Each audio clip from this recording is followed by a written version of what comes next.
Hello पिलामाने आजिर भिडियोरे आमे बीजगणितर संपूर्ण syllabus discuss करिवा। बीजगणित बही रे आमर 7टी चैप्टर अछि। एहाकू दुई भाग रे विभक्त कर जाइछि।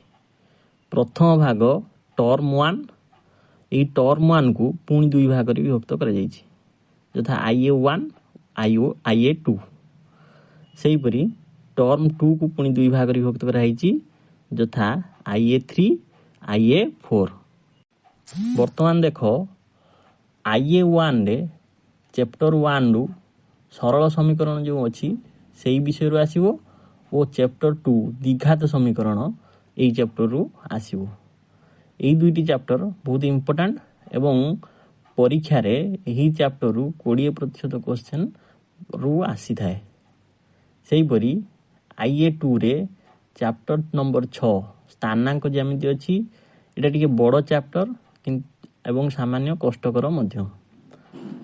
सेही परी IA1 IA2 को नहीं हाफ ईयरली एग्जाम हबो। हाफ ईयरली एग्जाम परे IA3 पढ़ा जिवो। IA3 रे चैप्टर 3 समांतर प्रगति पढ़ा जिवो एवं चैप्टर 4 संभाव्यता पढ़ा जिवो।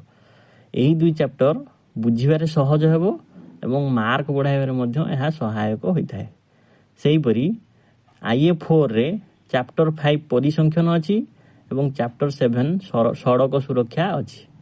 परिसंख्यन सामान्य कष्टकर थिले मध्य सड़क सुरक्षाटी बहुत सहज चैप्टरटे अटे। वर्ष शेष रे संपूर्ण सिलेबस आधार रे HSC 2027 परीक्षा हेबो। आशा करूछि वर्ष आरंभ रु एही आधार रे प्रस्तुति आरंभ करी कृतकार्य हेबो। धन्यवाद।